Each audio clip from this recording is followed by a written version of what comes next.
Big Rab Show Podcast is kindly sponsored by G1 Reeds. They are the champion's choice, with many bands around the world playing G1 products, providing everything you'd need to hit the circle or the big stage. So, check out g1reeds.com as they keep the lights on here at the Big Rab Show Podcast.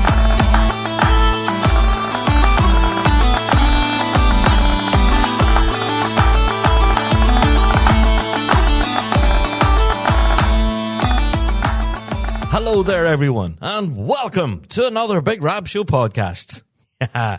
What a weekend that was. Oh, my word. Right, and we've got a lot to talk about on this week's show. Now, you might have guessed by the title of this week's episode what exactly we're going to be talking about. Yes, the biggest week in piping is finally upon us. Piping Live 2025. Yeah, we're about to get into our special Piping Live preview like we do every year. So, yeah, we're about to get into it. But before we do, let's do our introductions, though. First of all, shall we? If this is your first ever Big Rab Show podcast, then you are welcome.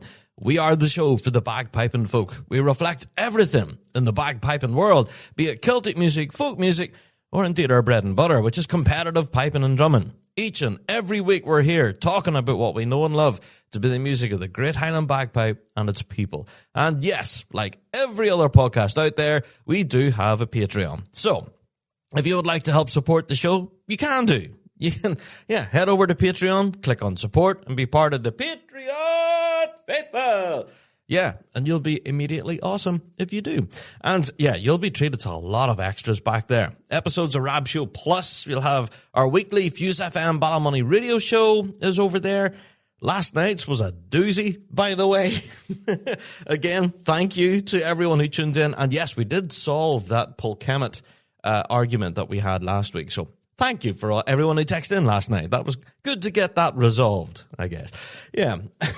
And also, don't forget you get tons of extras from this year's Piping Live Festival. Yeah, ourselves and the Rab Show team, we've got a lot of plans for our Patreon faithful over the course of the Piping Live Festival, so expect a ton of extras there.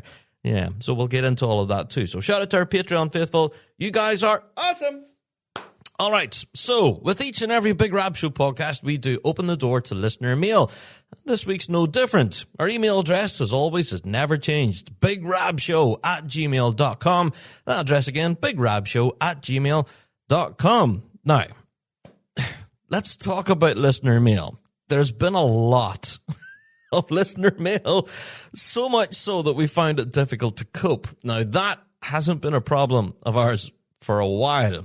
You guys have been flat out messaging the show over this last 2-3 weeks. We don't know what's happening, but in particularly, there's a lot of correspondence coming in, all talking about competition results, your experience at various events and things, and also suggestions for possible future topics of the week, which are brilliant, by the way. So shout out to everyone who did so. Thank you. We have a wealth of ideas now that will carry us through for months at this point. Seemed to be last week's show kind of lit a bit of a fire under a lot of people that weren't really happy with a lot of the thoughts and opinions following the Scottish. And yeah, we'll get into that because we have a wealth of weekly drones to catch up with as well. Yeah. All right, so we'll get into all of that in Weekly Drone. But just wanted to give you all a mention that, yes, your listener mail has been received, okay? And we're going to do our best to incorporate that in future shows. A lot of you didn't want to be identified or read out on the show. That's fine. We won't do that. All right. So, as for the rest of listener mail and stuff, there was a number of questions and things. So we've been doing our best to help people out. Whenever it comes to the Piping Live Festival, there's a lot of questions that people have been asking about the festival. So we're hoping to address that in this week's show. Okay? We're going to cover a lot of the commonly asked questions and all of that kind of stuff. So yeah, we're going to get into all of that. All right? In this week's show. Right, I want to get, let me see, a listener mail here from Billy. Yeah, he says, "Hey, Big Rab, I was taken aback by the droner last week who took aim at tenors. To paraphrase Harry Potter, it seems this druggle, which would be a non-drumming type, was clearly wronged at some point by the more dynamic section of the band." Oh, here we go. It's starting. Yeah, in case you didn't hear last week's show, there was a weekly drone talking about the state of tenor drumming, and that has really annoyed a lot of people. Anyway, so this email goes on. It says, there's no better sight at the start of a performance than snares swaying and the tenors raising their sticks poised for battle. Why shouldn't there be a flourish of complexity? It adds to the show. It showcases the skill of top-tier player and complements the ensemble, just like any other performer in a Grade 1 band. Perhaps our droning diva could consider that modern piping and drumming is a living art. Evolution comes with every generation. Embrace it and honor the roots. Don't get stuck in them. Cheers from Billy. There you go. And, you know, I am sort of paraphrasing now. We got a lot of listener mail on this, and that one there I thought was particularly well written, so there we go. So, yeah, thank you, Billy. Yes, the topic of tenor drumming following the show last week, it's a big issue. A lot of people really concerned with that weekly droner's thoughts on tenor drumming. You're going to hear some more weekly drones on that, but yeah, thank you for your email. I also got another email here from Jackie. He said, hi, Big Rab. Just listened to your podcast. Loved it. Keep up the good work. Thank you, Jackie. And says, and yes, I can confirm that the Grade 4A drumming prize is still the Gordon Jelly Shield. Yes! Oh, that you've no idea how happy that made me. There you go. So apologies to headphones users. I might not have been expecting that. But yes, the Gordon Jelly Memorial Shield is awarded to the winning drum corps in Grade 4A. I just have very fond memories of winning it. That was my first ever major as a lead tipper. There you go. She goes on to say, loved the show. Big shout out to Govan community who have worked their socks off for that success. I have played in many bands, being one of the more mature players, and they really have knuckled down and put the effort in, taking advice and translating that into the circle. Also, a big shout out to Alan McGeach, who is known as the Geach, there you go, who is our bass drummer, piper, band secretary, minibus driver. Jippers, how many jobs has he got? Yeah. Without him, the band wouldn't be here. He puts his heart and soul into the band, and we have been really grateful. It's people like him that make the band world turn. Couldn't agree more. Yeah, thank you, Jackie, for your email. And you know, I am very happy to hear that it is still the Gordon Jelly Memorial Trophy.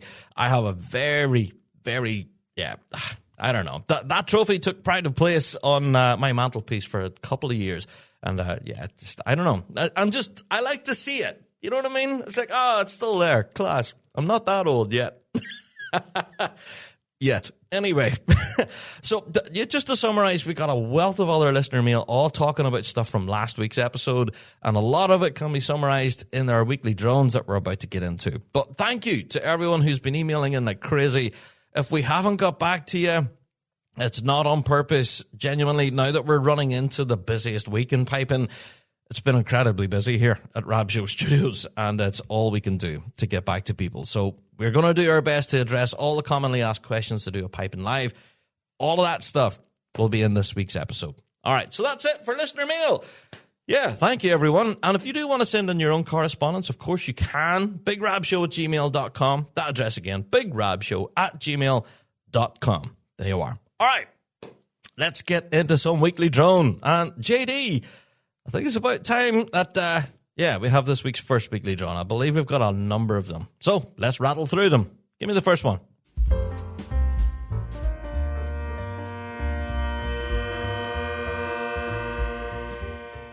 It's the weekly drone. Volume. Love your show. Is there any way to increase the volume of JD reading? Just kidding. Is there any way to increase the volume of JD reading the weekly drone submissions? He speaks so quietly, I cannot hear him at times. Cheers.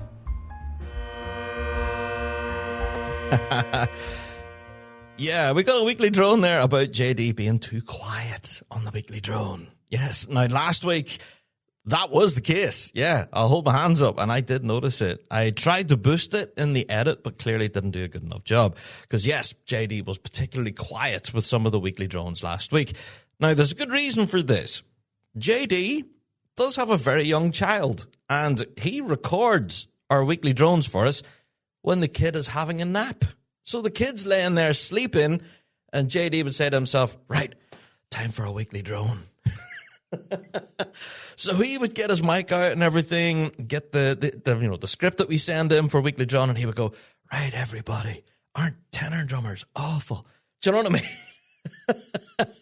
That kind of thing. So, hey, shout out to JD, who, tries to make magic when the kids are asleep. There you go. So when the baba takes a nap, that's when JD makes weekly drum. So, yeah, if he's a little bit quiet in the mix, that's the reason. All right? So if you're listening to that, just think of a little angel having a little nap there. There you go. All right. I think we should get into something a bit more controversial, JD. Have we got another one there, have you? I think we have, yeah.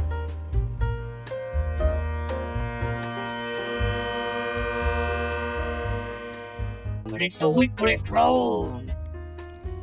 Tenor drumming complaining fiasco. I just listened to the Scottish Championship's Big Rab Show, and that weekly droner complaining about actually being able to hear the tenor drummers and whinging about their movements? Your old is showing. I have been thoroughly enjoying being able to hear the tenor drummers for once, and they are wonderful. These drummers add so much musicality to the sets that it's a loss when you can't hear them, and they put on a good show to boot. Get over yourself and just enjoy it like the rest of us. Oh, weekly droner, accusing someone of being old, saying you're old is showing.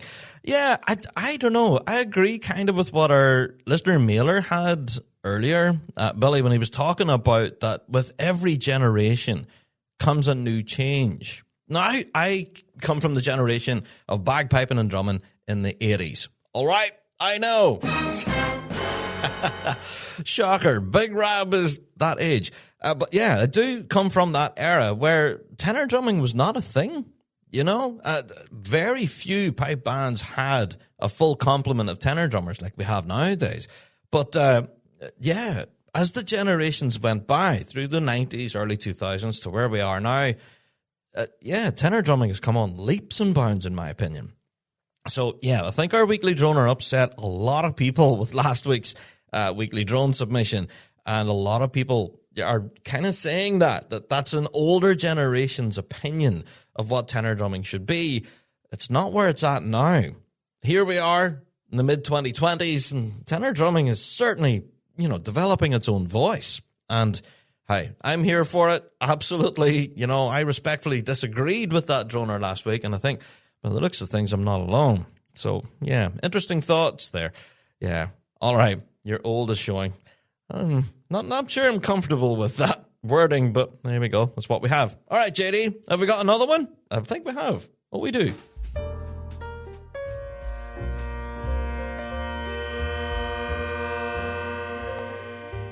It's the weekly drum. Tenor drumming. Rab, I'm wondering if your droner last week had their heart broken by a tenor drummer. In the last decade or two, tenor cores have changed dramatically. They've become more visually expressive, added a whole new level of musicality to drum scores, and have become the only female-dominated part of our male-dominated pipe band world. Whereas the rest of the band is stood with our backs to the audience, huddled together with our eyes glued to the lead tip or pipe major, the tenor drummers are standing apart and all but demanding people look at them. You discuss the possibility of adding new judges regularly on the show. I think the addition of a tenor judge should be at the forefront of any such discussion. Drumming judges are all former snare drummers, and tenor cores deserve more than the line or two they currently receive on the judge's sheet. The drumming judge can continue to assess the drum corps on the combined effect, but a tenor judge who is taking into account both the visual and musical aspects of their play is long overdue. Far from telling them to remember their place, we should be rewarding tenor cores who put in significant time and effort showcasing their art. Yeah. More thoughts on modern day tenor drumming. Yeah. And that is some interesting thoughts there. We have been talking about the introduction of a midsection judge. We mentioned it a few times now on the show. And yeah, you're quite right in saying that most drumming judges are former snare drummers. Yeah, absolutely. And I'm gonna back them up here. I would say a lot of those snare drumming judges would definitely have had experience with working with tenor cores. I know a lot of those guys who would have been lead tippers, and maybe still are. They've definitely had experience in leading drum corps and building ensemble. And yeah, learning how to voice a tenor core correctly within a performance is a skill. And these judges out there that are marking them on their drumming sheets, I do believe they have that skill set. Now, I don't know, that's stuff maybe that you can disagree with and say it's stuff that Rab got wrong, but yeah, the introduction of a midsection judge could be a really interesting dynamic, that one. You know, having someone who's really switched on in the tenor world, knows what they're looking at and what they're hearing, and then, yeah, applying their thoughts to a judging sheet could be a very interesting dynamic. Now, we have spoke about, you know, having 2 piping judges, an ensemble judge, and perhaps 2 drumming judges. So perhaps could one of those drumming judges be focused on midsections? There you go. Food for thought for that one. Interesting, Weekly Droner. Yeah, thank you for your thoughts. All right, we got another one, JD. Let us have it.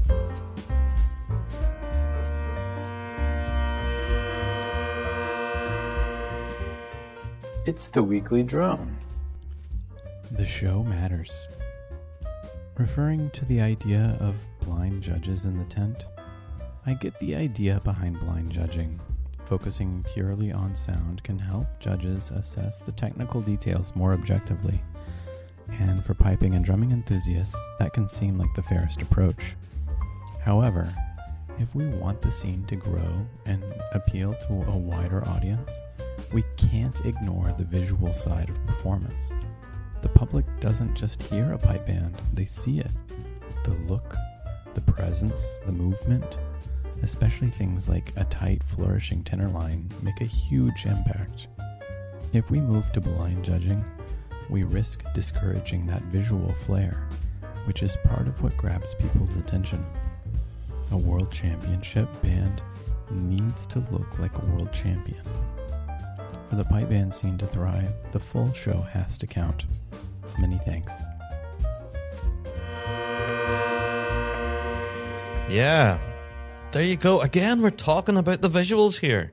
Yes, earlier on we did talk about the origins of the All-Ireland Championships and how the judges would have sat in a tent with their backs turned to the actual band. So they would have judged it blind. They would have had no idea who was actually playing. And we did speak about that, hopefully, well, you know, it did have its advantages. Blind judging, you know, takes away that element that, oh, here they come, here's this band, they've been winning prizes all year, I'll knock them up the table because that's what they've been doing this year. Well, that eliminates that, doesn't it? But, yeah, I completely agree, yeah, Weekly Droner, that the visual element of a pipe band is important, and where the tenor drumming comes in certainly contributes to that. I think everything's been kind of on a theme at the minute, on tenor drumming, hasn't it? Yeah, but I do remember, at various different band practices, you know, I've had various leaders over the years that have always said that you need to have a look of confidence on you. Whenever you're standing on the line, yes, you might absolutely be terrified. You might be shaking in your brogues, but you need to have that look of absolute confidence that you're going to hit that circle with gusto and walk away with the prize. Now, as you're watching bands at these major championships, especially next week at the Big One, then, yeah, have a look at these bands and how they approach the line.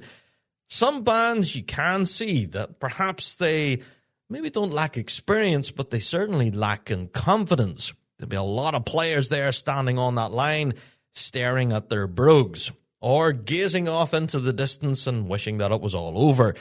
However, there are a lot of those bands that just look confident, relaxed, and having a bit of a laugh with each other on the way up to the line. Going, good luck, Jimmy. Stuff it up your jumper. That kind of thing. You know what I mean? So, yeah, just have a watch at how each band approaches the line. Some of them can be quite frantic in their approach and stressed out and all of that kind of stuff. And some can be really chilled out to the point of almost being late to the line. So there is a happy medium. But yeah, confidence. The visual element certainly does play a factor. Yeah, we have spoken to judges about this before, and they've spoken about this, about the approach to the music. If it's approached confidently and relaxed, of course, then that will bode well for the performance, won't it? It's an interesting one, that. Thank you, Weekly Droner. That was interesting. All right, JD, we still have more on the shelf, buddy.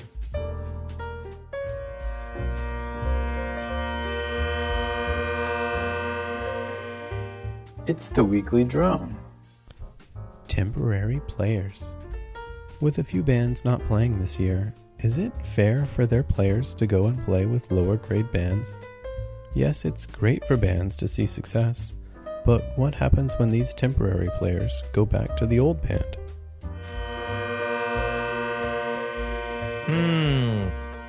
Temporary players. Yes, I get a feeling that we're going to see a lot of temporary players this season. We've already seen evidence of it across a lot of different bands. We've seen some bands that haven't been able to, head out on the field and compete, and as a result, their membership is kind of scattered to the wind. They all go to their local bands or to other bands to just get a season, to get out and keep playing. And at the end of the season, what happens? Do they all return to where they whence came, or do they stay where they are? It's an interesting dynamic, that. And yes, the added different dynamic is, especially if you're a higher grade player and you suddenly decide, do you know what? I'm going to play for my little local grade 4 band. Yeah. And does that cause difficulties or not? I don't believe so. I don't believe the adage that one player can have an overarching effect on an entire band. All right. Now, again, that could be stuff the Rab got wrong. Yeah, and I'm willing to have that argument, I just haven't seen it, evidently, that it does make a huge impact. Say you have one grade 1 player in the midst of a pipe corps filled with grade 4 players. That's still a pipe corps of grade 4 players, majority. So will it have a massive impact? It'll hopefully rise the standard of the band, but not instantly. It will do so over time as that player has an impact and teaches people and brings them on through experience. It's a gradual thing. I don't think it has an immediate impact. But as to what happens when these temporary players go back to their respective bands, then that does cause problems. So it does. It leaves an empty spot in the ranks. And what happens next? It's an interesting one, that. And that's what makes the transfer season in the bagpiping world so interesting. That's when news stories drop about, pipe bands not being able to compete. And then you get some news stories of, hey, this band's getting back out again. That kind of deal. So it's an interesting time of year. Some of it positive, some of it, unfortunately, negative. So that's an interesting element of the piping scene that isn't often talked about. But I think we should possibly get into that in a future topic. So that's an interesting drone, that one. Temporary players. I'm sure a lot of us out there have been aware of some temporary players who are already in the ranks of some bands this season. Yeah. And will they be there next year? Don't know. We'll have to wait and see. But that's what makes transfer season interesting. All right, JD, do you know what? I think we've had enough of weekly drones, but I think we've got one more on the shelf. Let us have it.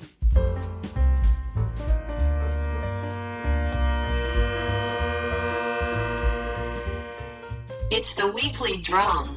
Numbers after band names. Rab, on the subject of the numbers appearing after certain bands' names, I've always assumed that those numbers were the RSPBA registration number. It would explain why they appear so often in the juvenile grades. There are multiple bands from the same school, so the number is used to differentiate between them. Ah, yes. Weekly Droner, I think you're absolutely on the money there. Yeah, that was a question we were asking in a previous podcast a while ago as we were reading out results. The number of bands that have numbers after them. Yes, I do believe that is their registration number given to them by RSPBA HQ, and they use that number to differentiate between the various bands within that unit, if that makes sense. So you have George Watson's College, and they have a number of bands. They have Dollar Academy, etc., etc. You know what I mean? So yeah, I believe that is the case, Weekly Droner. So thank you for that. Right, that's it for Weekly Drone. I'm going to draw a line under it there at this stage. We have got a wealth of others still on the shelf. Thank you to JD, who has recorded them all as his kiddo was having a sleep. Yeah, there you go. So, yeah, massive shout out to JD. Thank you, mate, for getting all of those done. There is a lot of them that we still haven't broadcast yet. We will get to those. And don't forget that if you do want to send in your own Weekly Drone, you can do. Go to our website, thebigrabshow.com. Big button at the top of the page saying Weekly Drone, and you can let us know your thoughts and feelings on everything to do with the bagpiping world, and we'll bring that to a future show. All right, as I said, I'm going to draw a line under things there, and let's move on. Time for us to get into everything to do with piping live. Yeah, time for me to take a wee break, though, first of all, and I'll be right back after this. Right, folks, I want to tell you about a brilliant new app called Musol Link. It's from Matt Fraser, yeah, the same guy behind the B-flat tuner. And it's all about helping you track your music practice smarter. You can record your sessions using AI, add notes, get reports, and keep yourself accountable. But what really makes it stand out is the social side. It's like Strava for pipers.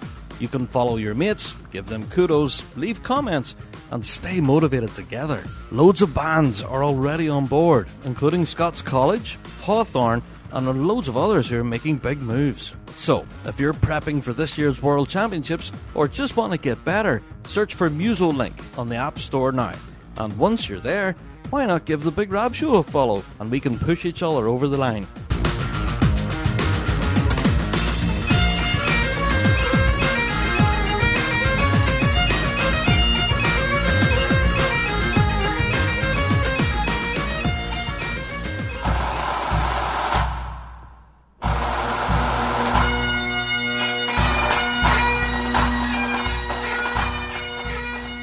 Do you wish piping could be fun again? Bagpipers around the world continue to struggle with their instrument, despite hours of hard work trying to get better.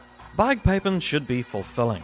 Your hard work should pay off, showing improvement and the freedom to express yourself musically. Or why do it? The Dojo University believe every piper should be able to free themselves from musical frustration, proven over more than a decade of successful teaching and accessible anywhere with an internet connection. The Dojo is unlike any other bagpipe learning experience in the world. Let the Dojo channel your enthusiasm into a fun and fulfilling program that will empower you with the knowledge to fall in love with piping all over again. So go to dojouniversity.com/Big Rab and take advantage of our 30-day free trial of Dojo Premium membership.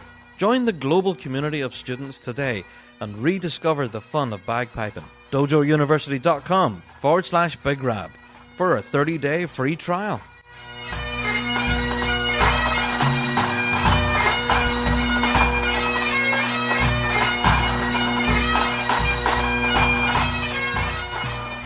Okay, I'm back. Now, normally at this point we would be getting into the news and updates. All right, now I'm very aware there's a stupid amount of news and updates that we need to get through. Okay, but as I've said, this week's episode is our special episode that we do every year, talking all about the Piping Live Festival. It's the biggest piping festival, arguably, in the world. And yeah, we're here for it. So before we get into everything Piping Live, I'm going to very briefly run through some big news stories that you should already be aware of. Yeah, this past weekend here in Northern Ireland, of course, was the Ulster Championships.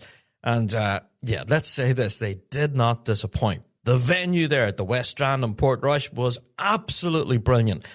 Thankfully, the weather was good. I think if the weather had been bad, it might have been a different story. But the venue itself, fantastic. The Ulster Championships were just brilliant. That overall, a smashing weekend. I think the Northern Ireland branch really did knock it out of the park. And well done to all of our Ulster champions. Now, I'm not going to read the prize list, okay? The full results for which is published up there now on the RSPBA Northern Ireland website. You can go and have a look at it. And congratulations to all our Ulster champions who all walked away with a medal. Yeah, the Ulster Championship medal. So well done, everyone. Woohoo! All right, so moving on. I'm going to get through this as quick as I can. This weekend, obviously, here in Northern Ireland, is the end of our competitive season with the Heart of Down Championships. And we're also going to be crowning our champion of champions here for the Northern Irish season. Yes, we're all heading to Dunnard Park in Newcastle, the draw for which is all published online again on the website, and all the details about parking, whether you can bring a barbecue, your dog, your mother-in-law, all that stuff. It's up there now on the RSPBA Northern Ireland website. Go and check it out for the Heart of Down Championships, which will be wrapping things up. Also, this weekend, sees the European Championships in Perth. Oh! Yeah, which is the last major championship in the calendar before the big one. Yeah, so this one's going to be important for a multitude of reasons. Yeah. So, if you don't know what those reasons are, then why are you listening to the show? No, seriously, folks, the Europeans are going to be a massive competition with a lot of international bands competing at this. We've already went through the draw on our previous Rab show. You can go through the website now, have a look at the full draw for this weekend's Euros. It's going to be an action-packed competition. And no doubt we're going to be talking about it next week as we're bringing our World's Prediction podcast. Whew, that's going to be a big show. So, yeah. Everyone, best of luck this weekend in Newcastle for the end of the Northern Irish season. And on the same weekend, the Euros in Perth. Best of luck, everybody. Also, I have to say, the Bridge of Allen competition took place this past weekend as well. Videos from that are up on the Big Rab Show YouTube channel. You can go and check that out. The venue and the actual functioning of the competition itself seemed to be very unusual. You can go and have a look at our videos to see why. Yeah, the pipe bands were standing there and playing through their competition sets, and then athletes were running past them, and then suddenly there was people standing and filming within very close proximity to the band, and there was a guy on the microphone on the tannoy system that just kept on talking. I don't know what was going on, but there was some fella in the background that was going, I can't remember where I parked my car, and can anybody tell me, has anybody got Suzanne's phone number? I've been looking for Suzanne. She gave me a number, but it was one digit short. You get the idea. It just didn't stop. The guy just kept talking all the way through the performances. So very weird, you know? But then again, the Bridge of Allen Highland Games is just that. It's a Highland Games. It's not a pipe band competition, essentially. There was a lot of other stuff happening. So, go and watch the videos from the Bridge of Allen Highland Games. They are up there now. So you can go and, check out those performances if you can. With wind noise and, your fella talking on the system all the time, and he just kept going and kept going and kept going. Anyway, it's all up there now. Shout out to the Bridge of Allen. Really enjoyable competition to watch. However, for all the distractions, it was a bit weird. Anyway, right. There's plenty of other news and updates that I need to get into. The McCrimmon Trophy. Yes, the action from Lorient Festival this past week has been blistering. And huge shout out to Stuart Little. He managed to lift that championship. Yeah, the McCrimmon Trophy. I tell you, there's some names listed on that trophy, you know. Over the years, it's amazing. And full credit to Stuart Little, who lifted it again this year. Well done. Yes, there's so much, honestly, folks, I'm going to have to gloss over, I'm afraid. As I've said, we want to keep it focused. We want to get into our Piping Live preview, good and proper. Right. So what better way to start our Piping Live preview than with a proper sit-down chinwag with Helen Urquhart and John Mulhern. How are you, folks? Are you well? Good, thank you, yeah. Yeah, very good, thanks, Rabbi. Well, you're good at the moment at the point of recording this, but I'm sure by the time this episode goes out, you folks will be up to your ears in it. I'm sure it's a stressful time for you. It is, but it's also really fun. You know, all these like fine details down to, you've got like the really finer details up to like the big things that you're still sort of trying to work out. It's a logistical challenge, but definitely something that we enjoy. Yeah, that's it. Well, full disclosure, at the point of us recording it, we were just chatting away about things we're doing on Rab Show, like how many people are turning up, what time, etc. That's all of the logistics. John, I'm sure you're up to your ears too, mate, and all of this. Yeah, there's always stuff to do. It's Helen that's kind of like really, really pushing things right at the moment. But I guess as we get into the week, there's always little fires to fight and all of that sort of stuff. But it's always a great time. I see. So is that your job title then, firefighter? Live? Pretty much. Yeah. Hopefully not too much firefighting, the odd one or little one Yeah. here and there. Yeah. The things you can never predict as well, they're always out of left field. That's the ones that we really love, because you know that you just know there's always something you can't account for, and it's definitely going to happen. It's just when and where and what it looks like. It adds to that element of fun and surprise. There you go. Yeah, fun and surprise. I love those words. And try and remember those whenever you're in the middle of it. Oh, yeah. So, well, obviously in this week's pod, we're going through ourselves and the Big Rab Show team. We've picked out our favourites from the festival, and we'll be talking all about that, of course. But I want to talk about some of the common asked questions that we've been asked here on the show about this year's Piping Live. It's really quite different from previous years, isn't it, Helen? Yes. So after the last few years, we've been looking at things like the capacity of the marquees that we had outside, the amount of space that we've got for people that want to come along. The last couple of years have really surprised us a couple of days by just how many people wanted to come to the outside space that we've got. So we were looking at the space and the way we could reconfigure it to give ourselves more room for more programming, more room for amazing content, more room for more people. And the new outdoor festival site is the new iteration of what we have come up with for this year. And yeah, for those interested, you can check the website where there are like renders of what it should look like. But are you excited to see what it actually looks like on the day itself? So excited. I think we've been talking about it since January, and when we first drew out the sort of first scale map that no way looked sexy or fun. But now that we've got it with the CGI graphic that we've got with all the branding sort of showing what it is going to look like, I'm really just excited to see it come to life now. We've been talking about it for quite some time, and we know that there are a lot of changes, and for us as an organizing team, having to think through all those little the little areas that you maybe don't think about when you're kind of putting something like this together, and making sure that we've got plans in place to make it a really fun and safe and secure event for everybody that's coming along. It's been a really good challenge, and one that I just kind of can't wait to see it come to life now. Oh, it's exciting for sure. Now, John, obviously I have to talk to you about the main stage. Now, this is one of the new elements at the NPC. This big stage is going to see some big acts this year, isn't it? Yeah, I think there's some cool stuff going on. It's sort of, people are obviously familiar with our street cafe, which has been our single outdoors venue in recent times, and we've scaled that down a little bit, I suppose, with what we're calling the bothy, and then complementing that with the center stage at the front of the building, literally at the center of the piping center. Looking down Hope Street. So yeah, we've got some very cool stuff. We've got these headliners finishing the day each day. We've got Ascent, we've got Malin Lewis, Cal. There's some pretty cool stuff going on, which I kind of hope shows some of the breadth of what's happening with pipes out there today.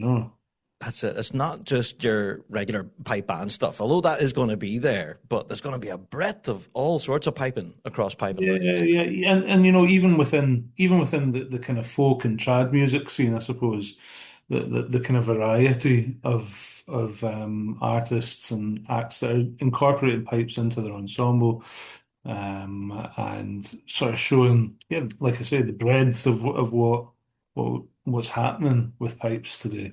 Yeah. Oh, mate, it's going to be so much fun. I can't wait. So I want to talk about, well, obviously we're talking about everything focused at the National Piping Centre with the new festival site, as it's been called. So this is now ticketed, and this has caused quite a bit of confusion out there. What am I getting a ticket for? Do I need to get a ticket for the bothy, then the main tent, and then do I need to pay an entry fee to get into the bar?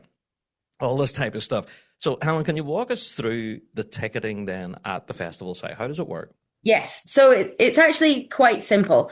So you've got one ticket to get into the festival site, and that will get you into the main area, outside area that lets you see the center stage, the bothy, and then we've got things inside like come and try piping, come and try Gaelic. We've got the museum tours, book launches like John's, and a bunch of other events that are all included within your £10 £9 for over 65s or free for under 16s, included in a lot of the content that we've got going on. Centre stage, Bothy, bar tent, our new food court, which is called the kitchen. So all of that stuff is included in your £10 a day ticket. We've then got tickets for events like the Masters, the lunchtime recitals, the Gordon Duncan, these sorts of events. They are ticketed extra. So what you need to do is come onto the website, buy your festival site day ticket, and then on the confirmation page and in the email that you get with your festival site tickets, there's a link that takes you to a second page to be then able to buy your tickets for the things that are extra on top of that festival site. I see. Yeah. We also have a couple of events totally out with the piping centre. So our pipe bands on Buchanan Street are entirely free and not ticketed. And then things like the Alistair Gillis and the quartets and our Friday night gig, which you can buy tickets entirely separately for. So it is a little bit complicated just in that we've got a couple of different lots of tickets. But if you buy your festival site ticket first, it gets you in to a load of content, a load of brilliant music all through the day. Our new beer supplier, Belhaven Brewery, are going to be on site for the week with 2 bars. And all of that good stuff is included for only £10 a day. There you go. And that's cheap at twice the price, honestly, you know? So, well, you did preempt my question then. One of the biggest parts of Piping Live is the social side. 2 bars, Helen? That's brilliant. 2 bars. This is it. In the redesign, we were looking at it, and we know that the bar was probably a problem in that it was kind of close to the stage, and there was a kind of noise overspill. So we've made it that the bar, we've got a horse box bar down in front of base, which is all included. We've sort of extended the site a bit, and now we have a second bar in the Bothy tent as well. Which is sort of closed off from the performance area as well. So we've got a couple of bars to hopefully make sure it's a much more relaxed and enjoyable experience for everybody. Excellent stuff. So there's no excuse not to have a pint and enjoy yourself. Yeah. Absolutely. There you go. So, well, obviously, we have a lot of international people who listen to our show each week, and we've got a lot of questions asking about the live stream element. A lot of folk would tune in online to watch things happening. So that is an option this year, isn't it? Yes, so we've got the Masters Pembroke and then the Masters MSR section, and they're both of the events are sponsored by RG Hardy and Co. And that's been live streamed, so you need a separate ticket for each half. And then we've got the Pipe Idol Grand Final on Thursday from the Auditorium, which is generously sponsored by Fred Morrison Pipes, and that's being live streamed from there. So we've got some really amazing competitions being live streamed throughout the week. You are. So for those international folks, yeah, there's still plenty of Pipe and Live action to catch there, for sure. Yep. Yeah. Tickets are available if you just come onto the website and then go to the separate events. There's a wee button that says watch the live stream, and they can click that there and buy their tickets for their live stream. There you go. So some of those big ticket shows, there could be a stream available. So go and check the site then for more details. So, John, we mentioned earlier about you're launching a book in the Bothy tent. Can you tell us a wee bit about that then, your event? Yeah, sure. It's actually going to be upstairs in the auditorium here. Oh, right. But yeah, it's a book, I guess, that's about 6 years in the making. It's a musical history of Highland piping in Glasgow. So it's a big collection of over 230 odd tunes from 100 odd composers, and yeah, it explores this idea of tunes as memorials to people and people and places, and how you can sort of chart a history of a place through tunes that have been composed for the people and the events and whatnot that have helped to kind of make the fabric of that community, you know. So yeah, it's been a real labour of love in recent years. So it's exciting, daunting, and all of the other stuff in between to actually be releasing it in a couple of weeks. I have seen a copy. It is the most beautiful book. It's stunning. You're very good. There it is. I happen to have one right at hand there. So yeah, it's a big coffee table kind of type endeavour, you know.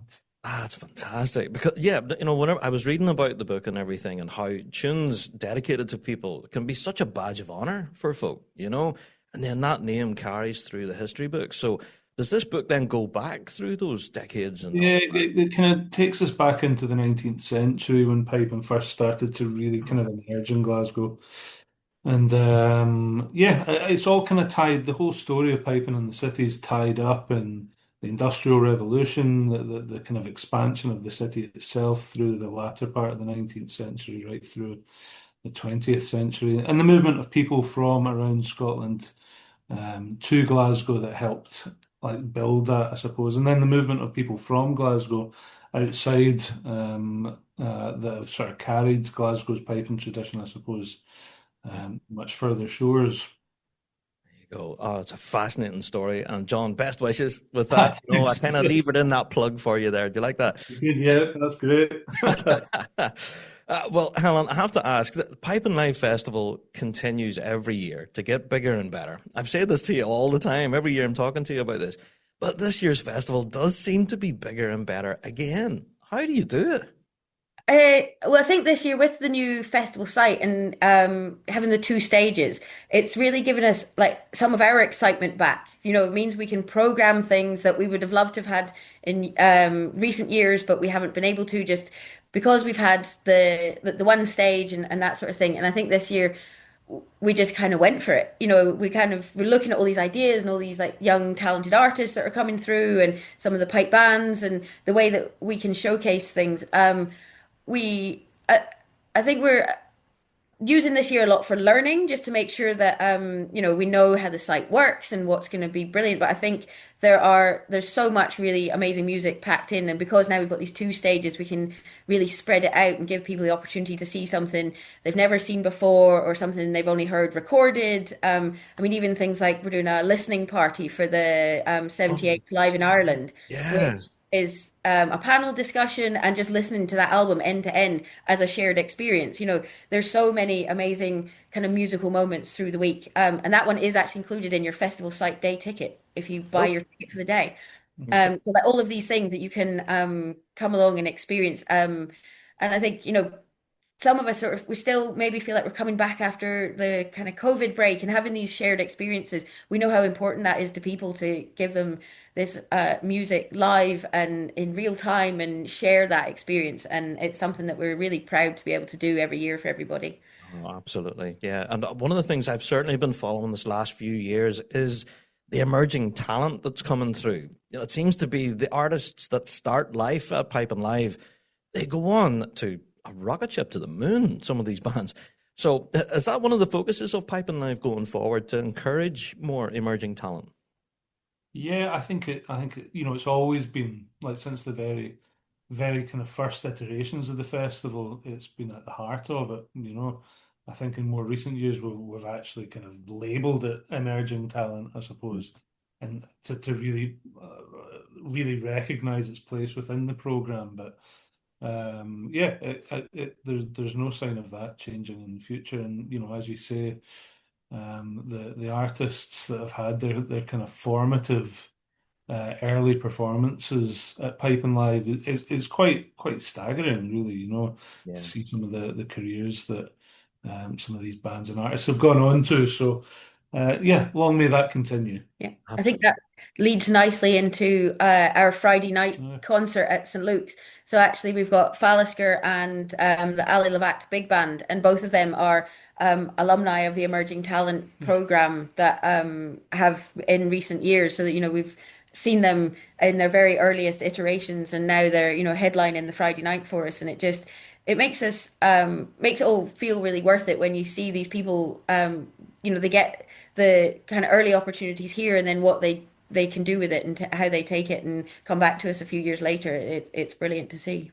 There you go. Oh, absolutely. I couldn't agree more. It's fantastic to have that opportunity for folks. So, yeah, for those that are stepping out for the first time with Pipe and Live, have a good tune. We'll be there supporting you. So, Helen and John, I'm going to ask you both, have you any particular highlights of this year's festival that you're particularly looking forward to? Obviously, John, you're launching your book. Come on. That's a highlight right there. But are there any other gigs and stuff that you folks are particularly looking forward to? I'll start with John. Yeah. I think I'm probably especially looking forward to the Friday night headline gig. It's St. Luke's with, yeah, as Helen was saying, with Falisker, who are a kind of pretty exciting, quite large seven, Mhm. 8 piece band with pipes, and they're doing some kind of pretty cool stuff from Sky and thereabouts. And then the headline will be Ali Lvak, who I guess a lot of people maybe know as the whistle player piper in Project Smock. Yeah. And we had Project Smock at the festival a few years ago as well. Mm-hmm. But yeah, Ali's launching his debut solo album, which is it's a huge piece. We've been kind of fortunate to hear some early snips of it as well, and it's a pretty cool new record. So He's bringing along a string quartet. There's 11 of them in the big band. He's living up to the name. It's going to be really interesting. yeah, and that's at St. Luke's, which is a pretty cool venue just towards Glasgow Green. So it's actually really convenient for people who happen to be down at Glasgow Green on the Friday. If you want to just pop up, you're literally about a 3-minute walk from the Green at St. Luke's. Much more convenient than coming all the way back into town, actually. So I'd say that's probably going to be one of my highlights. Aside, obviously, as you say, from my own book launch. There you go. Yeah, of course. So tell me about yourself. Have you any favorites? I think we've got a Ukrainian trio that are coming over, and I'm really interested to hear them. It's the Kiev Ethno Trio, and they're bringing indigenous pipes from Ukraine and a lot of their sort of traditional folk music, which I think will be really interesting to hear because it's just sort of something a bit different. And then I think the other one that I am actually really looking forward to is we've got a couple of events for the Macket Collective. And we'll be doing a performance with some of the ambassadors. We're hopefully launching the new ambassador group for this year shortly. So we've got some of the ambassadors will be playing on the Monday. We've then got a sort of community meetup for women in piping and drumming in the Piper's Tryst. Anybody can come along to that. The ambassadors are going to be there, and it's just sort of starting to just make connections and build that community. And then on the Thursday, there's a talk from the Macket Collective ambassador just about making it in grade one and how, as the women in grade one, how they made those connections and were able to join the grade one bands and how they find that experience as a whole. And I think for that one, Andrea Boyd is going to be zooming in from Canada. We've got some more of the amazing ambassadors taking part in that. So I think really interested to see some of that and how that all sort of comes together on the day as well. Oh, that's fascinating. Yes, that was on my list, that one. Actually, I was very curious to check that out. A really interesting discussion there. So, and one of the biggest problems with Piping Live, and this is one of my biggest complaints, is that there's too much. We have this problem every year. We do this podcast every year, and we try and point people in the direction of what we think would be interesting. But our advice is to go to the website, check the program yourself. There is so much happening.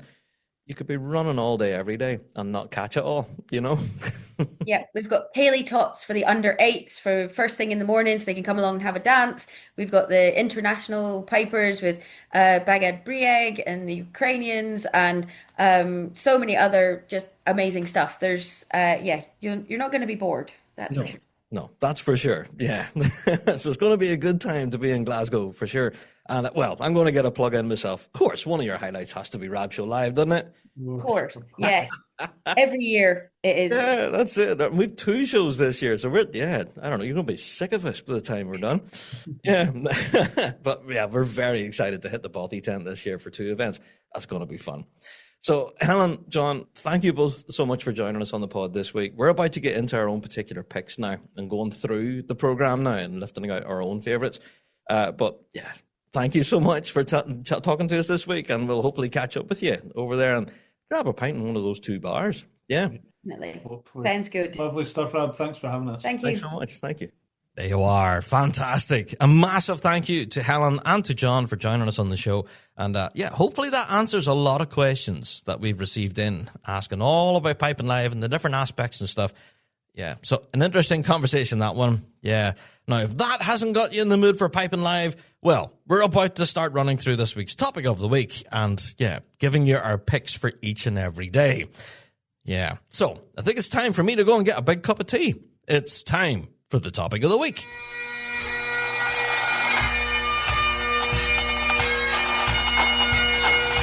Kingdom Thistle Pipe Band Supplies. for all your pipe band and marching band needs. Supplying everything from uniforms and instruments to custom-designed bass drum heads. They offer it all. Not forgetting their exclusive Kingdom Ghillie Brogues and George Boots, crafted by bands for bands. Kingdom Thistle provides expert product advice and an industry-leading drum refurbishment service to keep your equipment in top-class condition. Also, shipping worldwide. So, stop by their store in Fife or visit them online at kingdomthistle.com for all your pipe band and marching needs.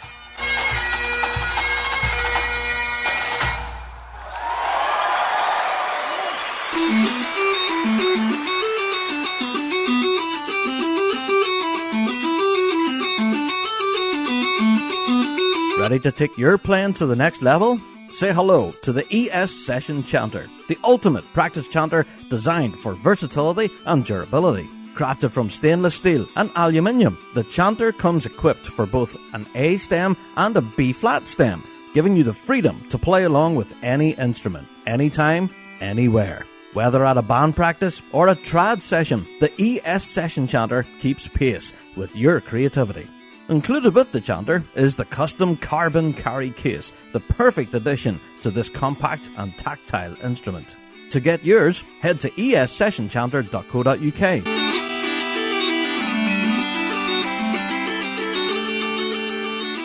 Hello, this is Ali the Piper, and you are listening to The Big Rab Show. Yes, indeed. Time for Topic of the Week. Yeah, let's get into it, shall we? Finally, the Big Rab Show team has went through this list meticulously, if that is even a word. Did I say that right? Probably not. But yeah, we have been delving through everything at Pipe and Live, and trust me, it would really make your head spin. This has been such a difficult task, this, to kind of give you some highlights here. So we've done our best to kind of group them into different things. The first thing that we've grouped them in is the main stage, the big stage that's there at the National Piping Centre. There's a lot of bands there that you're going to want to catch. Plus, we have the Buchanan Street band's performances as well. Each day throughout Pipe and Live, you have the pipe band performances in Buchanan Street in Glasgow, and these are free, by the way. You can just turn up, and just be...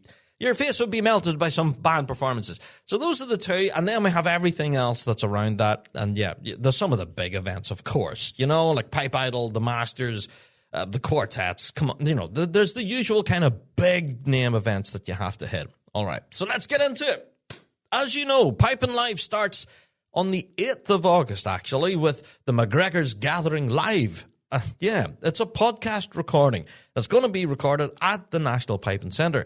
Now, if you aren't aware of the McGregor's podcast, that is kind of a traditional music kind of setup, and it's really fantastic. They live stream each one of their podcasts online, and it kind of is like a live session where musicians turn up, they play some tunes, have a bit of a chat as well. It's a great bit of crack. So, yeah, what a fantastic way to kind of slowly start off Pipe and Live. These are all happening on August 8th, and then, yeah, there's a couple of McGregor's events happening on the 9th as well. Yeah, they have a workshop and stuff that's happening at the Piping Centre, as well as a gathering concert. That's happening on the 9th as well. So that's kind of a slow start for Pipe and Live, just kind of opening the door a little bit, but then whammo! On the 11th of August, it's on, baby! It's on! Pipe and Live opens its doors good and proper on the 11th of August. And yeah, as we mentioned, one of the biggest events on this day has to be the Masters. Yes, as sponsored by RG Hardy & Co., the Masters competition really does attract a massive audience. Now, this event is ticketed, I believe, so you do need to get tickets for both the Pembroke and for the MSR in the afternoon. But yeah, if you are planning on attending the Masters, you probably should already have your tickets, because we know this event just sells out in a blink. Now, also, as well as the Masters that day, the CLASP competition starts as well. Yes, they kick things off with their Grade 3 and Grade 4 competition that day, so yeah, that's definitely worth checking out. All right, I did mention that we split things into different sections. So looking at the Buchanan Street pipe bands for the Monday of Pipe and Live. Kicking things off at 12 o'clock, we have the Ballarat Grammar pipe band from Australia. Then we have the Brazilian Piper Band from Brazil. Yes, excellent. Then we have the Northwest Junior Pipe Band from Washington, the United States. Great stuff. And then we have Warwick Thistle from Australia. There you go. Those are all names I'm well used to reading out at this point. There you go. Yeah, Warwick Thistle. Good stuff. Looking forward to seeing you. And Ballarat Grammar too. Some good bands there. Yeah, so that's the Monday. Also looking at the festival stage then for the Monday. You've got some big acts on here. Yeah. Now we have the emerging talent, of course, that kicks off the day on the main stage. We have the band called Culla. Yeah, and I don't know who they are, to be honest, but I'm going to check them out. We also have the international sessions. We'll be featuring the Morven Massive Trio. There you are. We have the Pipe Idol Heat number 1 is on. Then we have a pipe band practice at the National Piping Centre from the Royal Air Force of Oman. The Royal Air Force of Oman will be having a practice. And then the highlight on the Monday at the main stage will be Ascent. You kidding me? Yeah. Ascent are absolutely huge in the Celtic and folk scene, and man, I can't wait for them. So there you go. That's worth the price of admission right there to check out Ascent on the main stage on the Monday. Also on the Monday, yeah, come on, it's the Piping Live Big Band. What? Yep, the Piping Live Big Band is back. We've been plugging it now for a while. Well, they were seeking applications, then the applications closed, and the amount of people that applied for it, I think we're talking at least a couple of hundred here. So, yeah, the big band's getting bigger. Also, we have to give a shout-out to the Force drum major display team, who will be at the head of the band, actually. Yeah, they're going to be leading the Piping Live Big Band down the street. Now, this year, the charity that they're going to be, raising money for is the Ailey MacLeod Memorial Trust. There you are. So registrations are closed for this, but this will all be kicking off Piping Live good and proper. Do you know, I'm sure by now you've probably seen the photos of everyone on the purple T-shirts and stuff. Very cool stuff. Now, there's other things that we haven't mentioned in here, of course. Helen was talking earlier, about the Maquette Collective. Yeah, and there's showcase events, and they'll have a conversation, in the Bothy tent, all that kind of stuff. We have, the Pembroke Network are doing a few things. That's not easy to say.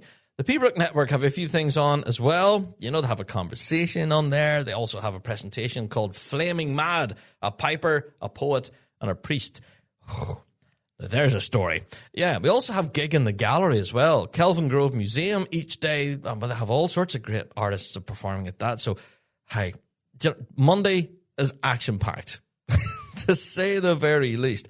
Action-packed. So, there you are. All right, let's move on. All right, now we're into the Tuesday of Piping Live, and again, we're spoiled for choice. The Tuesday's actually quite packed. Yeah, one of the events that we're very keen to see, and we want to draw your attention to, is in the Bothy tent, around 12:30 in the afternoon. Yeah, so you have time to get a good breakfast in you, and then head towards the Piping Centre. Yeah, John Doo is releasing his brand new album. Yeah, it's called Nakash Madan, I believe. Now, my Scots Gaelic's not brilliant, but hey, I've done my best there, John. But yeah, an album launch coming up for John Doo on the Tuesday, 12:30 at the Bothy tent.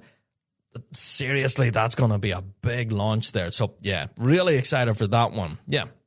Before we get into other stuff happening on the Tuesday of Piping Live, we have to talk about the bands at Buchanan Street. Yeah, they are the Royal Edinburgh Military Tattoo Pipes and Drums.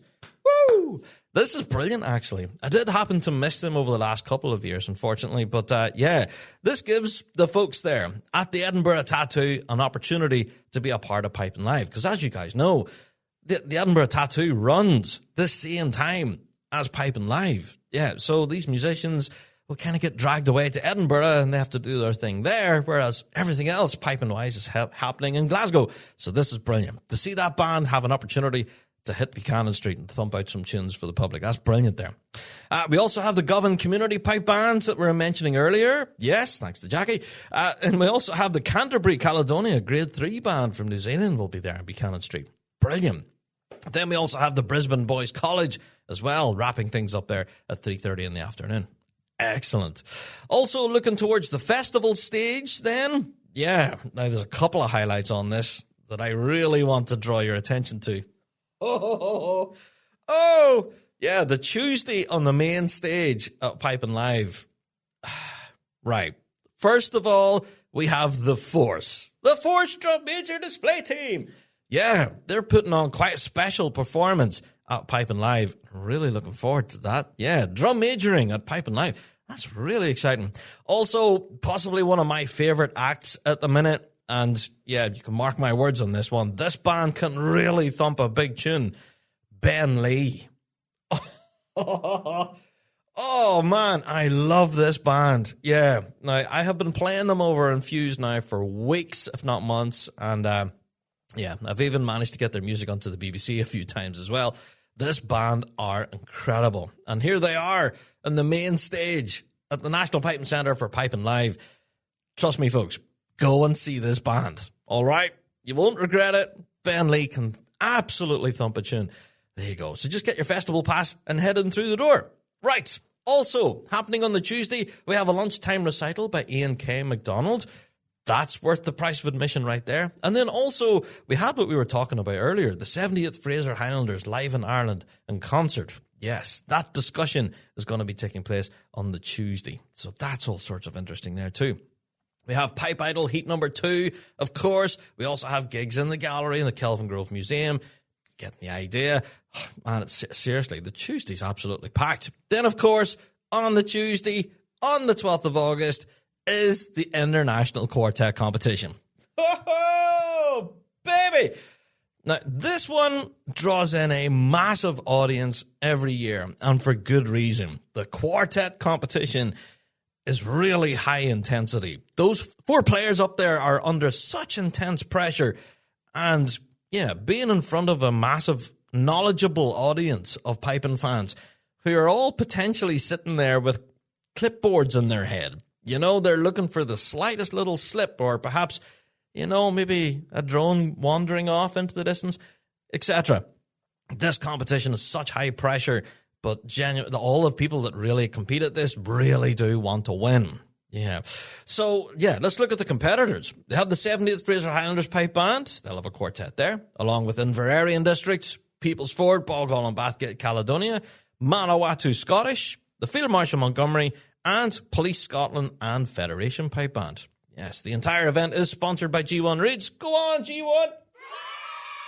Yeah, the International Quartets, I don't know, it's such a stellar event, and it is kind of a mainstay now of the festival. It's not piping live without the quartets. So this is all happening in the Strathclyde Suite in the Royal Concert Hall, and yeah, that's a real good one there. So good luck to all the competitors there for sure.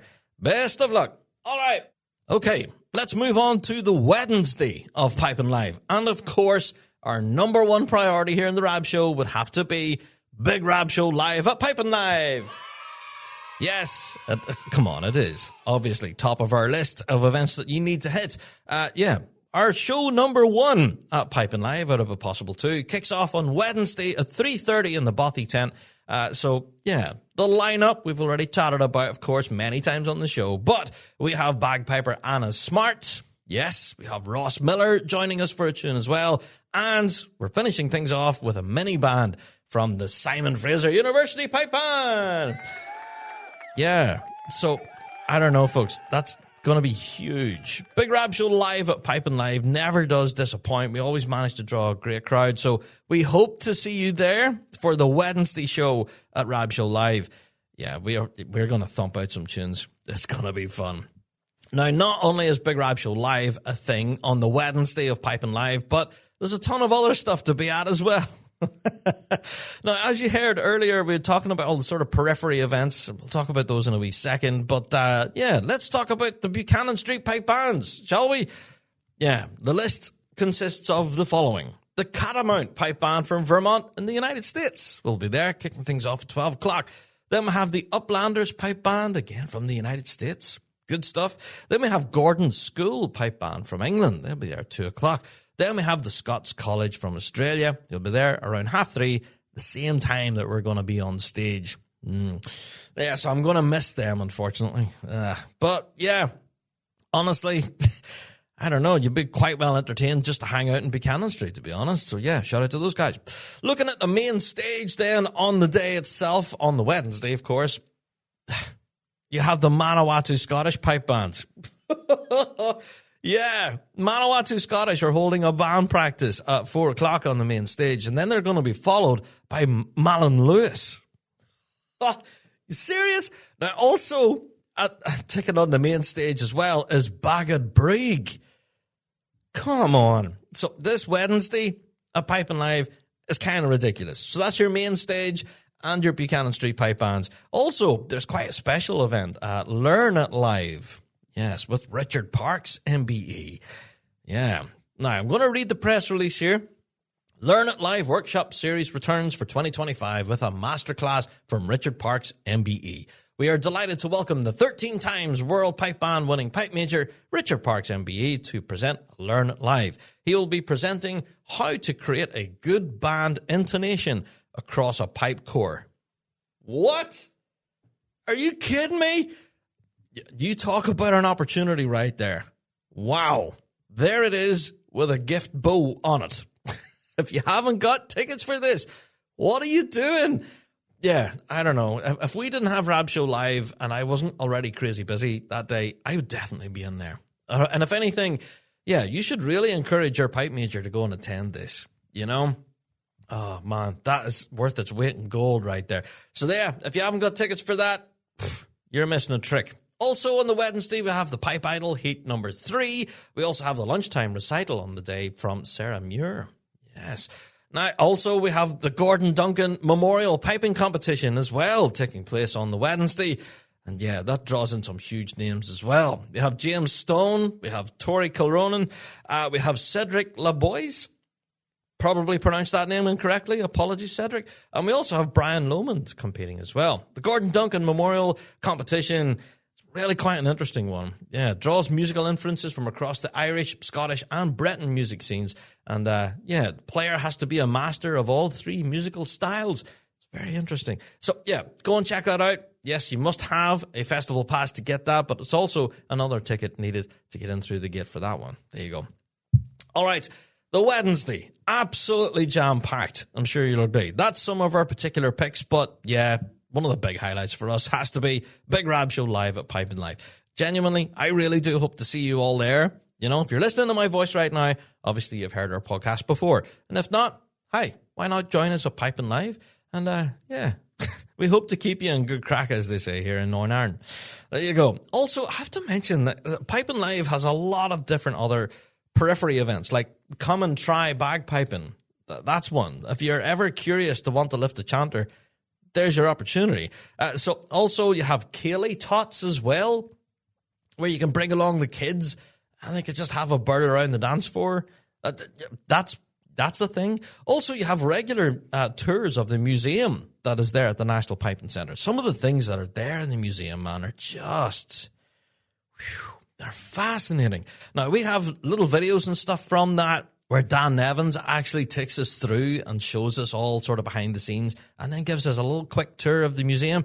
It's fascinating stuff. So, yeah, go and have a look at that video if you're anyways curious. But, yeah, those museum tours can be really informative. Yeah. All right, but what's happening on day 4 of the Piping Live Festival? Right. Again, the Thursday of Piping Live. Big Rab Show Live at Piping Live again. Yeah, in case you weren't already sick of us, yeah, we're back again for show number 2 in the Bothy tent. Again, same time, same place, 3:30 in the afternoon on the Thursday. So, yeah, honestly, this second show, it's going to be a big one. Yeah, we have John Dew following the release of his brand new album earlier in the week. John's going to be joining us for a tune and a bit of a chat. We also have Cameron Barnes. Yep, Cameron's going to be joining us for a bit of a chat on the show and to catch up with him. You know, now that he's found world stardom, yeah, it'd be awesome to catch up with Cameron and, yeah, kind of just have a bit of a yarn. Looking forward to that. Also, now, I don't know how quite this is going to go or not, but this could be stuff that you can all join in and laugh at. But, yeah, the Big Rab Show Pipe Band will be there. I do honestly think this is going to be our first live performance. Yeah. The last time the Big Rab Show Pipe Band were together was over the course of the pandemic, where all of us in the Rab Show team decided, yeah, we're going to play the Big Rab Show hornpipe together. And, you know, whenever people back then sent in, like, videos and then you edited them all together so it sounded like you were a pipe band, that's what we did. I'm sure you remember it. It was over the pandemic. Everyone was kind of doing it, so we tried it too for a bit of crack, so we could play tunes in the house. Yeah, so Big Rab Show Pipe Band. This will be our first in-person performance, and it may also be our last as well. But we'll see. We'll see. It might be amazing, or it might be an absolute train wreck. But we'll find out together. Big Rab Show Pipe Band will be there to thump a few tunes and have a bit of crack with us indeed. Also, we have a bit of a surprise up our sleeve for show number 2. What? Yes, we have something that we have not announced anywhere. We have quite an awesome surprise. So, yeah, if you didn't happen to catch show number 1, which had Anna Smart, Ross Miller, and the Simon Fraser University, yeah, perhaps turn up to show number 2, where John Dew, Cameron Barnes, the Big Rab Show Pipe Band, and some surprises down the road that we're not going to give away. Yes, Big Rab Show live at Pipe and Live on the Thursday. Definitely going to be one of our particular highlights. There you are. Also, a highlight of mine is an event that's happening just after us. Yeah, after us in the Big Rab Show is a book launch that's taking place in the Bothy tent. Yeah, by Richard McLaughlin. Now, we had Richard on the show before talking about his new book called The Bagpipes, A Cultural History, where they meet up and they talk all about the book. And, of course, piping legend Colin McLennan will also be there bringing those stories to life as well. So, yeah, we've heard all about this book before. Whenever he chatted to Richard all about it, he goes all the way back to even the Roman Emperor days, from Emperor Nero and all those guys, all the way through to the modern day with the likes of the Treacherous Orchestra and stuff like that. So, yeah, this will be such an interesting book to add to your collection. I've already been delving through the covers myself. I've been having a quick read at it too. Got a little preview copy. It's definitely a page turner. Yeah, if you're anyways curious about the bagpipes and not just their history, but their cultural impact, I guess. It's a very interesting read, that. So, yeah, that book launch is happening right after Big Rab Show Live at Pipe and Live. So, yeah, do hang around and check that out. That's going to be an interesting one, that. Yeah. All right. Also happening on the Thursday, yes, the Buchanan Street Pipe Bands. Let's get into them. At 12 o'clock in the afternoon, we have the Bagged Brig Pipe Band from Brittany and France. Brilliant. We also have the Marumba Pipe Band from Australia. Good stuff. Good to see you. At 2 o'clock in the afternoon, we have the Ronsaid Moore Pipe Band from Brittany and France. There we go. So we're getting some Brittany bands across now. Excellent. Also then at 3:30 in the afternoon, we have the Peel Police Pipe Band from Canada. There you are. Yeah, so that's quite a lineup as well for Buchanan Street. Excellent stuff. Moving on to, the festival stage. We have the Armagh Pipers Club, who are kind of a regular at Pipe and Live every year, and they do draw a huge audience. Yeah, the Armagh Pipers Club, kind of a mainstay, but definitely a highlight of an act to catch every year. Yeah, it's some thumping good tunes from the Armagh Pipers. Love to see that. Also, we have a pipe band practice from the 35 Club Pipe Band. What? Yes. Wow. Okay. Looking forward to that. Also, then, the main act on the day, last on stage, 5:15, is Calla. Yeah. No, I don't know much about Calla, to be honest, but I'm very curious to find out more. But there you go. That's the festival stage on the Thursday. Now, I'm sure a lot of people right now are shouting at their podcast player going, Rob, you never mentioned anything to do with the Shots concert. Oh, no. Yeah, the reason I'm not mentioning the Shots concert is because officially that concert is not part of the Pipe and Live Festival, believe it or not. It is ran outside of the festival by the Glasgow Sky Association. But yes, it is a worthy mention. You're quite right, podcast listener. Yeah. But the event itself is completely sold out. You cannot get a ticket for it anywhere for love nor money. Every now and again, we do get sporadic tickets that spring up online, and a lot of you folks have been messaging us in Rab Show to try and help sell them, and we've been doing our best to do that, to make sure that the seats are filled for the event. If it's sold out, you want everybody to pack the place, don't you? So yeah, Shots and Dykehead in concert on the Wednesday of Pipe and Live Week. Their concert's called Solace, thanks to the Glasgow Sky Association. And as always, it's completely sold out. Absolutely rammed. You can't get through the door. I think it is standing room only as well. Yeah. All right. Now, as mentioned earlier, John Mulhern's book launch is on the Thursday. It's called Let Piping Flourish. We mentioned this earlier, of course. And, what John said does stand. This is definitely going to be an exciting release that you're going to want to check out. So, shout out to John Mulhern.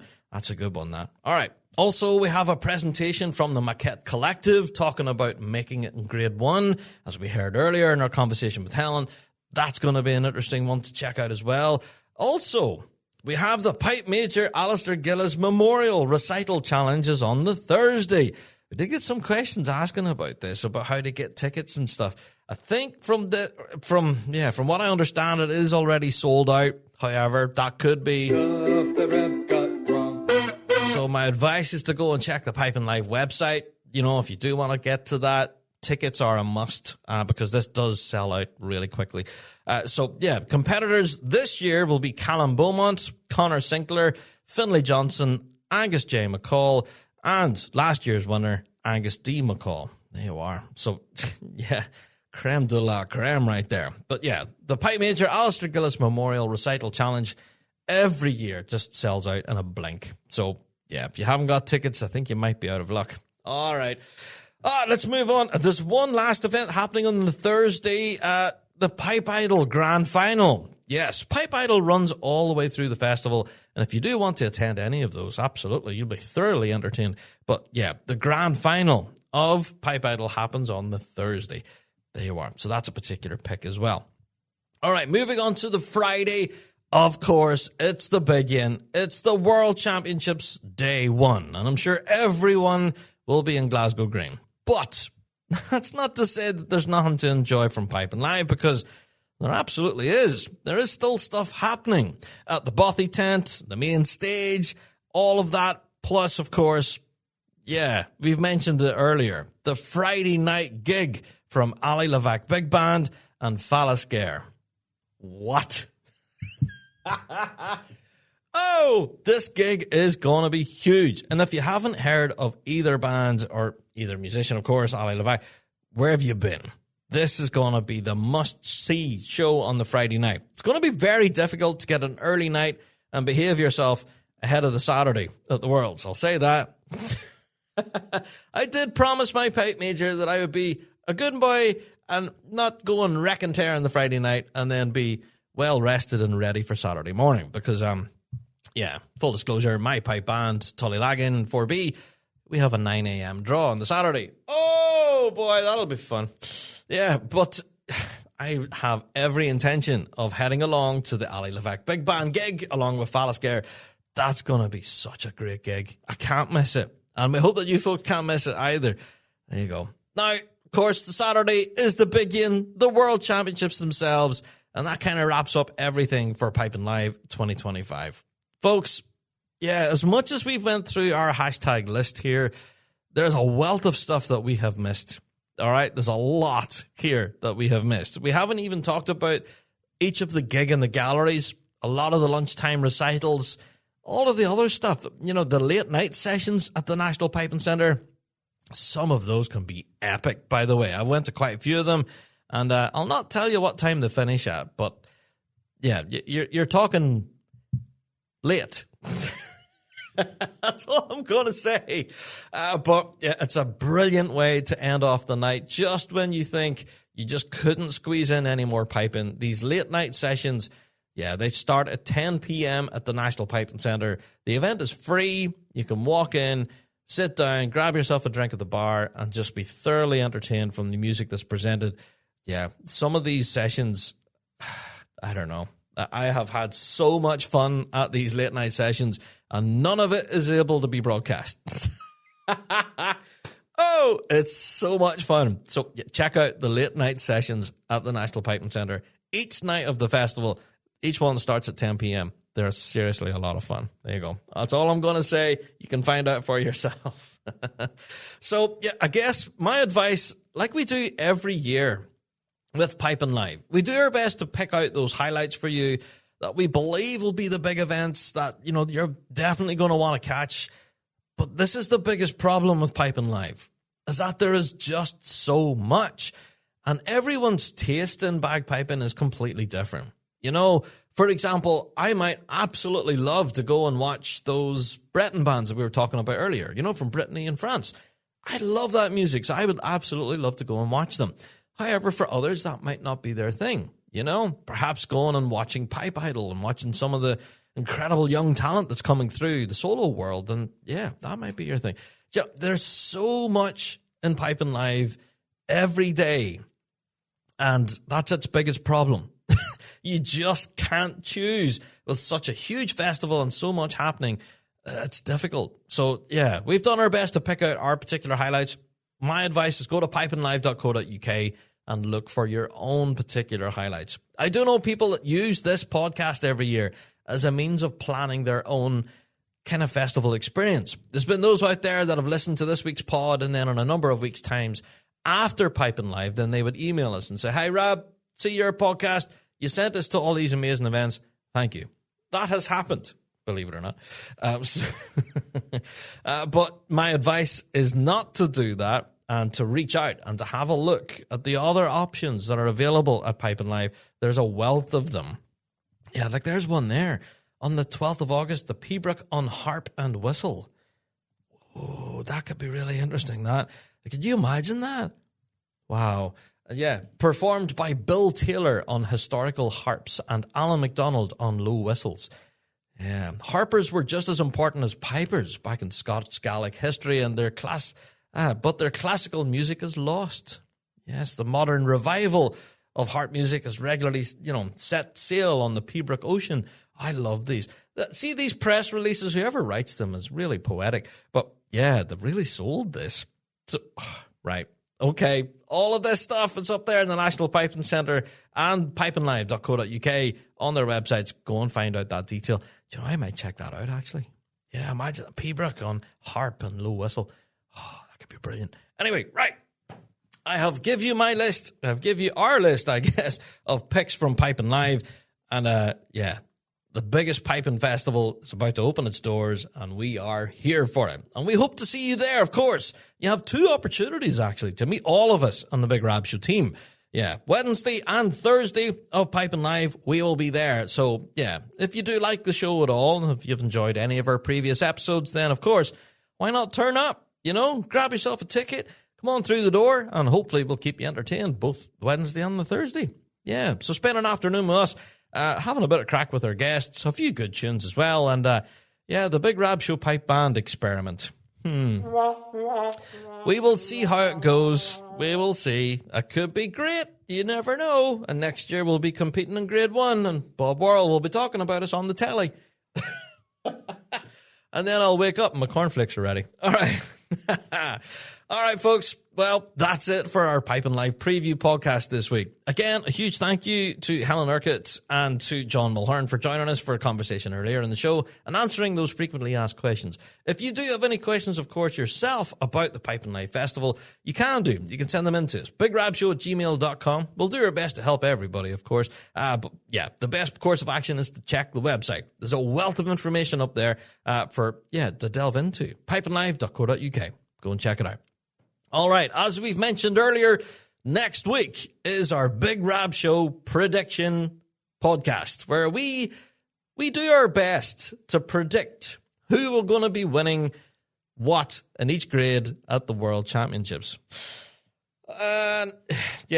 Join us next week for what will be quite an exciting episode, because this weekend, obviously, is the Euros in Perth, and we wrap up the season here in Northern Ireland. And, we're going to do our best to kind of predict laughably. Probably get everything wrong. Yeah. Stuff that Rab got wrong. Indeed. But we're going to try. On next week's Big Rab Show podcast is our World Championship prediction podcast, and I hope you can join us for that one. That's going to be a lot of fun. All right, folks. Thank you all for listening this week and each and every week. And don't forget to tell your mates about our wee show, about what we're doing over here. Talking about what we know and love, the music of the Great Highland Bagpipe and its people. And until next week, folks, I'll see you all then. All the best.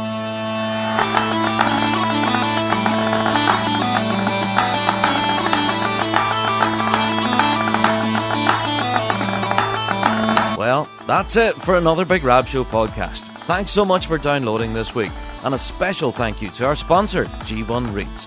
played by bands around the world, they are the champion's choice. Check out g1reeds.com for all of your piping needs. Don't forget to check out thebigrabshow.com to be kept up to date with all of the latest news and views from around the piping world. And also, check us out on Patreon. For $5 a month, you can get your hands on tons of extra piping goodness and be a part of the Patreon faithful. So, until next week, folks, we'll see you right here on the Big Rab Show Podcast. All the best.